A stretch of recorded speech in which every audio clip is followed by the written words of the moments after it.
భావతరంగాలు audio స్టోరీస్కి స్వాగతం పలుకుతూ ప్రియమైన స్నేహితులతో మీ పద్మావతి.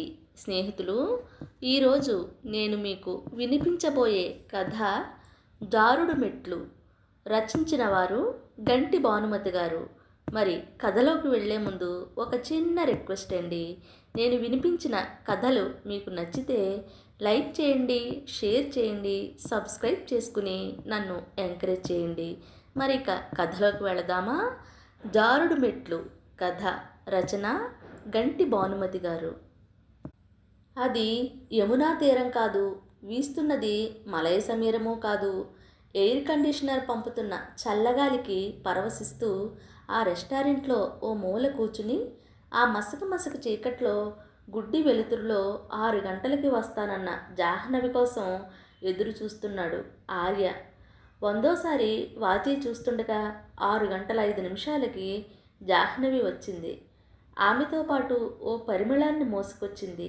తన హ్యాండ్ బ్యాగ్ని మౌనంగా టేబుల్ మీద పెట్టి ఆర్య ఎదురుగా కూర్చుంది. ఆమెను చూసి సంతోషంగా పెదవులు విడకుండానే నవ్వి చేత్తో వెయిటర్ని రమ్మని సైగ చేశాడు. ఏమైనా తిందామా అంటూ ఆమె మొహంలోకి చూశాడు. ఏం వద్దు, కాఫీ చాలు. 2 కాఫీ అని చెప్పి జాహ్నవిని చూశాడు ఆర్య. ఆమె ఎడంచేత్తో ముక్కు మూతి గడ్డం తుడుచుకుంటోంది. ఏం అలా ఉన్నావు? ఒంట్లో బాగాలేదా? ఇంగ్లీష్లో అడిగాడు. తల ఉంచుకుని కాదన్నట్లుగా తల అడ్డంగా తిప్పింది. ఏం అడగడానికి ధైర్యం చాలలేదు. 2 మోచేతులు టేబుల్పై ఉంచి ముందుకు వంగాడు. కాఫీ వచ్చింది. ఓ కప్పు ఆమె ముందుకు జరిపి తనూటి తీసుకున్నాడు. ముక్కు ఎగబీలుస్తూనే కప్పును పట్టుకుంది. జలుబు చేసిందా? చాలా మృదువుగా అడిగాడు. కాదన్నట్లుగా తలూపింది. కప్పును టేబుల్పై ఉంచి కుడి చేత్తో ఆమె గెడ్డం పట్టుకుని ఎత్తాడు. ఆమె కళ్ళ నిండా నీళ్లు. ఏం జరిగింది? నీ కళ్ళేమిటి? ఎవరైనా ఏమన్నా అన్నారా? పెదములు బిగబట్టి కాదన్నట్లుగా తలూపింది. కాదు జాహ్నవి, ఏదో జరిగింది. ఏం జరగకపోతే అలా ఎందుకుంటావు? ఏదో జరిగింది, నువ్వు చెప్పడం లేదు. ఏం లేదని తల అడ్డంగా ఊపేస్తే నేను నమ్మను. కప్పుని పక్కన పెట్టి బ్యాగ్ తెరిచి అందులోంచి ఓ చిన్న అద్దం తీసి కళ్ళ కిందకి జారిన నీటి బొట్లని, దానితో పాటు వచ్చిన నల్ల రంగుని జాగ్రత్తగా కుడి చూపుడు వేలుతో తుడిచింది. మళ్ళీ అద్దం బ్యాగ్లో పెట్టి కప్పు తీసుకుంది. ఆమె ప్రతి కదలికను గమనిస్తున్నాడు. ప్రశ్నార్థకంగానే ఆమెను చూస్తూ ఆమె కుడి చేతిని కప్పుతో పాటు ముందుకు మెల్లగా లాగాడు. ఆ కప్పుని పక్కకు పెట్టి తన ఎడమ చేతిని ఆమె చేతి మీద వేశాడు. నా దగ్గర కూడా దాస్తావా? ఏం జరిగింది? నాకు కూడా చెప్పవా? లాలనగా అడిగాడు. ఆమె ఒక్కసారి ఆర్య మొహంలోకి చూసి గొంతు సవరించుకుంది. నిన్నటి వరకు నిన్ను ప్రేమిస్తున్నానేమో అన్న అనుమానం ఉండేది, కానీ అది ఒట్టి అనుమానం కాదు, నిజం. నిజంగానే నేను నిన్ను ప్రేమిస్తున్నాను. ఆర్య తేలిగ్గా ఊపిరి పీల్చుకున్నాడు. హమ్మయ్య, తను చెప్పాలనుకుంటున్నది ఆమె చెప్పేసింది. జాహ్నవి మళ్ళీ ఓసారి ముక్కు నోరు గడ్డం తుడుచుకుంటూ ఆర్యని చూసి పేలవంగా నవ్వింది. చిన్నపిల్లలా ప్రవర్తించాను కదా అంటూ చూసి, నేను చేస్తున్నది తప్పని తెలుసు. నువ్వు పెళ్ళైన వాడివని తెలిసి కూడా ఏమిటో జరిగిపోయింది. నన్ను నేను కంట్రోల్ చేసుకోలేకపోయాను. సారీ అంది. ఆర్య కళ్ళు మెరిశాయి. జాహ్నవి అని మాత్రం అనగలిగాడు. జరగని వాటి గురించి ఆలోచించడం మంచిది కాదు. నిన్ను పెళ్లి చేసుకునే హక్కు నాకు లేదు. ఇప్పుడు నేను సరిగ్గా ఆలోచించి అడుగు వేయాలి. ఇంకా మనిద్దరం కలుసుకోకపోవడమే మంచిదని నాకు అనిపిస్తోంది అంటూ లేచింది. వెంటనే ఆమె రుమాలు కింద పడింది. దెబ్బతిన్నట్లు బాధగా చూశాడు. ఆమె రుమాలు తీసుకోవడానికి వంగింది. ఆర్య కూడా ఎడమవైపు వంగి రుమాలతో సహా ఆమె చేతిని పట్టుకున్నాడు. ఆమె తన చేతిని లాక్కుంటూనే నిఠారుగా నించుంది. ఓ ఏడాది నుంచి ఇద్దరం ఒకే కంపెనీలో పనిచేస్తున్నాం. ఇద్దరి డిపార్ట్మెంట్లు ఒక్కటి కాకపోయినా ఒకే బస్సులో ఒకే స్టాప్లో ఎక్కుతున్నాం, దిగుతున్నాం. ఎన్నోసార్లు కలుసుకున్నాం, ఎన్నో మాట్లాడుకున్నాం. నేను కూడా నిన్ను ప్రేమిస్తున్నాను. రాత్రింబవళ్ళు నీ గురించే ఆలోచన. నిజంగా? కనుబొమ్మలు ఎగరేస్తూ పెదిమి విరిచింది. అవునన్నట్లుగా రెప్పలు మూసి తల ఊపాడు. అయినా కూడా మనం ఇక్కడతో ఆగిపోదాం. నీకు పెళ్ళయిందన్న సంగతి మొదట తెలీదు. తెలిసి ఉంటే ఆగిపోయింది. ఇప్పుడైనా ఏం పర్వాలేదు. అసలు నీకో విషయం చెప్పాలి. నీతో మాట్లాడుతుంటే నాకు పెళ్ళయిందన్న విషయం గుర్తుకు రావడం లేదు. నాకు దూరం అవుతావు అన్న ఆలోచననే నేను భరించలేను. జాహ్నవి, నీ కోసం నేనేమైనా చేస్తాను. నాకు పెళ్ళైతేనేం, నేను పెళ్ళైన వాడినైతేనేం నేను మేనేజ్ చేయగలను. జాహ్నవి, నువ్వు నాకు కావాలి. నీ కోసం నేనేమైనా చేస్తాను. ఆవేశంగా ఆమె చేతిని ఊపుతూ అన్నాడు. తడియారని కళ్ళతో ఆర్యని చూసింది జాహ్నవి ఆశ్చర్యంగా. బాగా ఆలోచించుకో. చరచరా నడిచి వెళ్ళిపోయింది. ఏం చేయాలో అర్థం కాక జుట్టులో వేళ్లను దూర్చి చాలాసేపు అలాగే కూర్చుండిపోయాడు. ఆ తర్వాత పక్కనే ఉన్న బార్లోకి వెళ్ళాడు. 11 గంటలకి ఇల్లు చేరిన ఆర్యని పరిశీలనగా చూసింది భార్య మానస. తలుపు వేసి ఆర్య వెనకాలే నడుస్తూ అంది. ఎన్నిసార్లు ఫోన్ చేసినా స్విచ్డ్ ఆఫ్ అని వస్తుంటే చాలా కంగారు పడ్డాను. ఎక్కడున్నారు? అసలు సెల్ ఎందుకు ఆఫ్ చేయాల్సి వచ్చింది? ఎక్కడికి వెళ్ళారు? ఎంత కంగారు పడ్డానో. ఆమెను చూస్తుంటే, ఆమె మాటలు వింటుంటే కంపరం ఎత్తింది. చటుక్కున వెనక్కి తిరిగి ఆమె దగ్గరగా మొహం పెట్టాడు. కంగారా? కంగారు దేనికి? పిల్లెత్తుకుపోయిందనుకున్నావా? లేకపోతే ఏదో యాక్సిడెంట్ అయిపోయిందనుకున్నావా? అరిచినట్లుగా అన్నాడు. ఆమె బిత్తరపోయింది ఆ మాటలకి. చాచా, అంత విపరీతార్థం ఎందుకు తీస్తారు? ఫోన్ తీయకపోతే మనసు పరపరవిధాలా పోయింది. చాలా మెల్లగా అంది. పోయిందా? పోనీ వెధవ మనసు. నాతో మాట్లాడకు, నన్ను విసిగించకు అంటూ గదివైపు కదిలాడు. కడుపులోంచి అలలు ఒక్కసారి ఎగసి గుండెను ముంచేసి మోయలేని బరువుని ఇచ్చేస్తే అక్కడే ఉన్న డైనింగ్ కుర్చీలో కూర్చుండిపోయింది. కళ్ళల్లోంచి నీటి బొట్లు జారాయి. తుడుచుకోవడానికి ప్రయత్నించలేదు. టేబుల్ పైన గిన్నెలుంటే కొన్నింటిని ఫ్రిడ్జ్లో, కొన్నింటిని టేబుల్ పైన ఓ మూల ఉంచింది. బోర్లించిన 2 కంచాల్లో ఒకటి తీసేసింది. అప్పుడే గదిలోంచి బయటికి వచ్చి మానస్ దగ్గరగా నించున్నాడు. వెంటనే ఆమె లేచింది. వండిన వాటిల్లో కొన్ని ఫ్రిడ్జ్లో, కొన్ని టేబుల్ మీద ఉన్నాయి. తినాలనిపిస్తే తినండి అంటూ కదిలింది అక్కడి నుంచి. ఆగు, కర్కశంగా అన్నాడు. చివ్వును వెనక్కి తిరిగింది. కత్తిరించిన పొట్టి జుట్టు విసురుగా మొహం మీద, మెడ మీద పడి ఫ్యాన్ గాలికి మొహం మీద ముసిరింది. ఆ నల్లటి వెంట్రుకల తెరల మధ్య తెల్లటి నుదురు, పావలా కాసంత ఎర్రటి బొట్టు. ఆర్య కళ్ళకి ఆమె ఓ అమ్మవారిలా కనిపించింది. వెంటనే జాహ్నవి కళ్ళ ముందు కనబడింది. ఈ మానస మూలంగా రేపటి నుంచి జాహ్నవిని కలవడం కుదరదన్న ఆలోచన పిచ్చి పట్టిస్తోంది. ఏం చేయాలో తెలియలేదు. పేక పిసికి చంపేయాలన్నంత కోపం వచ్చింది. మానస, ఆడదానికి అందం ఒక్కటే చాలదు, మొగుణ్ణి సంతోషపెట్టడం రావాలి. అది నీకు లేదు. పెద్ద పెద్దగా చెప్పుల శబ్దం చేస్తూ వెళ్ళిపోయాడు. బొమ్మలా నుంచుండిపోయింది. ఆ స్టేట్మెంట్ తప్పని ఇద్దరికీ తెలుసు. బొహీమియన్ నడవడి, లైఫ్ స్టైల్ ఉన్న ఆర్య మారాడని అనుకుంది మానస. కానీ కాదు అని తెలుసుకుంది. మానస తర్వాత మరో అమ్మాయిని చూడకూడదని అనుకున్నాడు. కానీ జాహ్నవిని చూశాక, పరిచయం పెరిగాక జాహ్నవి లేకుండా బ్రతకడం కష్టం అని అనిపించింది. మానస కదిలి గదిలోకి వెళ్ళిపోయింది. కాసేపు అయ్యాక ఆర్య గదిలోకి వచ్చాడు. గోడవైపు తిరిగి పడుకున్న ఆమె భర్త కదలికలు వినిపిస్తున్నాయి. ఆ కదలికల్ని విజువలైజ్ చేసుకుంటోంది. ఎవరినైనా ప్రేమించావా? తల తిప్పకుండానే అడిగింది. నైట్ డ్రెస్ తీసుకోబోతున్న ఆర్య ఉలిక్కి పడ్డాడు. పట్టుబట్టట్టుగా అనిపించింది. అంత తొందరగా ఆమె కనిపెట్టేస్తుందని అనుకోలేదు. అవును, ప్రేమించాను. Any problem? చెప్పు. ఏదైనా ప్రాబ్లమా? చెప్పు. ప్రేమించాను. ఏం చేస్తావు? ఏం చేయగలవు? చెప్పు. ఏం చేస్తావు? విడాకులు ఇస్తావా? ఇయ్యి. విడాకులు ఇయ్యగలవా? తల ఎగరేస్తూ ప్రతి మాటకు ఒక్కొక్క అడుగు వేస్తూ చేతులు వేళ్ళు కదిలిస్తూ మంచం అంచు వరకు వచ్చాడు. మానస ఒక్కసారి భయపడింది. ఆ గొంతులోని మార్పు చూసి, నన్ను ప్రేమించానన్నావు కదా, అది నిజం కాదా?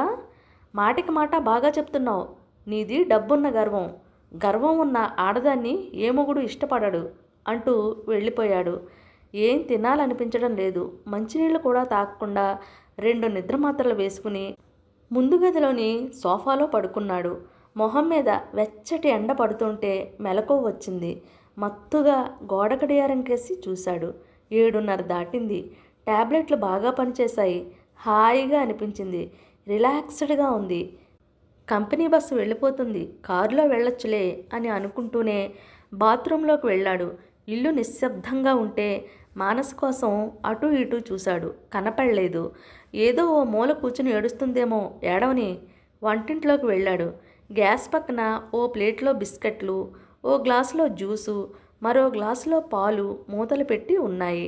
పాల గ్లాసు కింద ఓ తెల్లటి కాగితం కదులుతోంది. తీసి చదవడం మొదలుపెట్టాడు. నీ పేరు రాయడానికి చేయి రావడం లేదు. రాత్రి నన్ను చాలా హర్ట్ చేశావు. చాలా అనాగరికంగా ప్రవర్తించావు. నీ చదువు నీకివ్వాల్సిన సంస్కారాన్ని ఇవ్వలేదు. నువ్వు కంఫర్ట్ జోన్లో ఉండడానికి ఏమైనా చేస్తావు. సెల్ఫిష్ ఫెలోవి. పెళ్లి చేసుకున్నప్పుడు కమిట్మెంట్ కూడా ఉండాలి. నీకది లేదు. కమిట్మెంట్ లేని పెళ్లికి విలువ లేదు, అర్థం లేదు. అర్థం లేని పెళ్లితో మనం కలిసి ఉండాల్సిన పని లేదు. విడాకులు కావాలనుకుంటున్నావు. అదెంతసేపు? ఇస్తాను. మానస. విడాకులు కోరుకుంటున్న మాట నిజమే, కానీ ఏం పెద్ద దెబ్బలాటలు లేకుండా విడాకులు తీసుకోవడం బాగుంటుందా? మనసులో ఎక్కడో అవమానంగా అనిపించింది. ఏమీ తినాలని తాగాలని అనిపించడం లేదు. తాళాలు పెద్దగా వెతకక్కర్లేకుండానే టీవీ ప్రక్కనే ఉన్న ఖాళీ స్థలంలో కనిపించాయి. బయటకు వస్తుంటే జాహ్నవి గుర్తొచ్చి కారులో కూర్చున్నాక ఫోన్ చేశాడు. చాలాసేపటికి జాహ్నవి సెల్ తీసింది. నేనే నీకు చేద్దామని అనుకుంటున్నాను. నిన్న సాయంత్రం నా ప్రవర్తన ఏం బాగాలేదు. ఎందుకలా గబగబా వచ్చేసానో నాకే తెలీదు. సారీ. నవ్వాడు. మనసంతా తేలికైంది. ప్రేమలో క్షమాపణలు ఉండకూడదు. గుర్తుపెట్టుకో. ఇంకో విషయం, నా విషయం నా భార్యకు తెలిసిపోయింది. అరెరే, ఏమైంది? ఆర్య మాటలు పూర్తి కాకుండానే గబుక్కున అడిగింది. ఆమె ఏమంటుందని ఊహిస్తావు? సారీ ఆర్య, నేను జవాబిచ్చే స్థితిలో లేను. తొందరలో ఉన్నాను.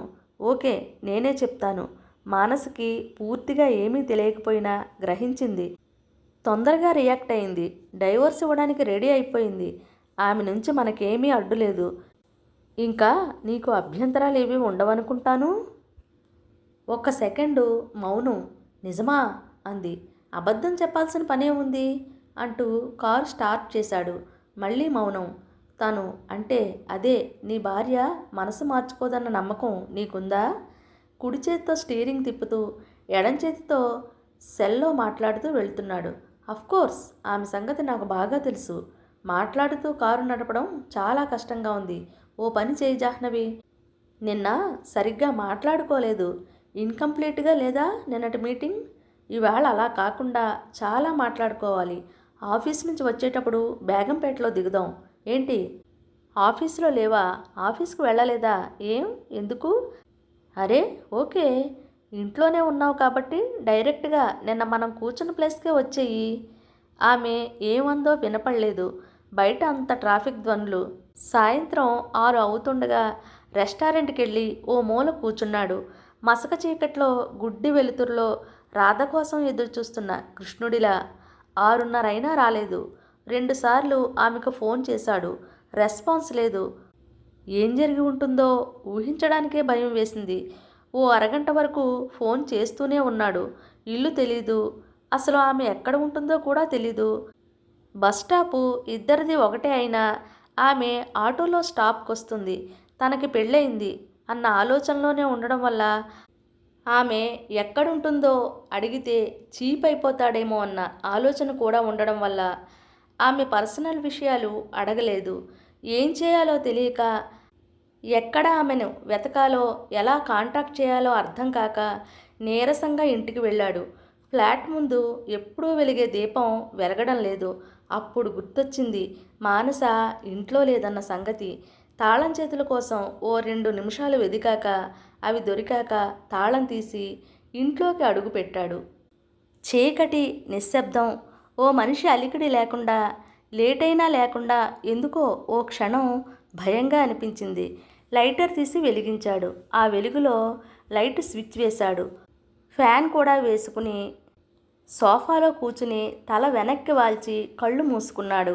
ఓ పావుగంట తర్వాత మనసు కొంచెం అదుపులోకి వచ్చాక తనని మామూలు పొజిషన్లోకి తెచ్చి టీవీ ఆన్ చేయడానికి లేవబోతుంటే నేల మీద ఉన్న ఓ తెల్ల కవరు కనపడింది. దాన్ని తలుపు కింద నుంచి తోయడం వల్ల ఓ పక్కగా ఉంది. ఆ కవర్ని వంగి తీసుకుంటూ ఇటు అటు తిప్పాడు. ఆ కవర్ మీద అతని పేరే ఉంది. లోపలున్న కాగితం తీసి చదవసాగాడు. ఆర్య, ఈ ఉత్తరం నీ చేతికి వచ్చే సమయానికి నేను ఈ ఊళ్ళో ఉండను. ఏ ఊరు వెళుతున్నానో, ఎందుకు వెళుతున్నానో, అసలు నీకు ఎందుకు చెప్పడం లేదో ఈ వివరాలన్నీ తెలుసుకోవడానికన్నా ముందుగా ఒక్కసారి అంతకుముందు జరిగినది, నన్ను వెంటాడుతున్న గతం ఓసారి గుర్తు చేసుకోవాల్సిన అవసరం ఉంది. 10 ఏళ్ల క్రితం నేను 10వ క్లాసులో ఉన్నప్పుడు మా స్కూల్లో లెక్కలు, ఫిజిక్స్ చెప్పడానికి ఓ ఇంజనీర్ వచ్చాడు. ఉద్యోగం దొరకలేదని టెంపరరీగా ఓ 6 నెలల కోసం కేవలం లెక్కలు, ఫిజిక్స్ చెప్పడం కోసమే అతన్ని తీసుకున్నామని హెడ్ మాస్టర్ అన్నారు. ఆ లెక్కల టీచర్ ఆ మాట ఈ మాట చెప్పి లెక్కలు ఈజీ మెథడ్లో చెప్తానని అంటూ నాతో చనువు పెంచుకున్నాడు. అతని గదిలోకి రప్పించుకునేవాడు. ఆ గదిలో మేమిద్దరమే ఉండేవాళ్ళం. అదో అందమైన ప్రపంచం, మత్తు ఆవహించే గది.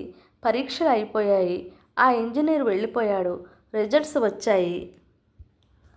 స్కూల్ ఫస్ట్ వచ్చాను. కానీ యవ్వన దశలో తప్పటడుగు వేసి ఫెయిల్ అయ్యాను.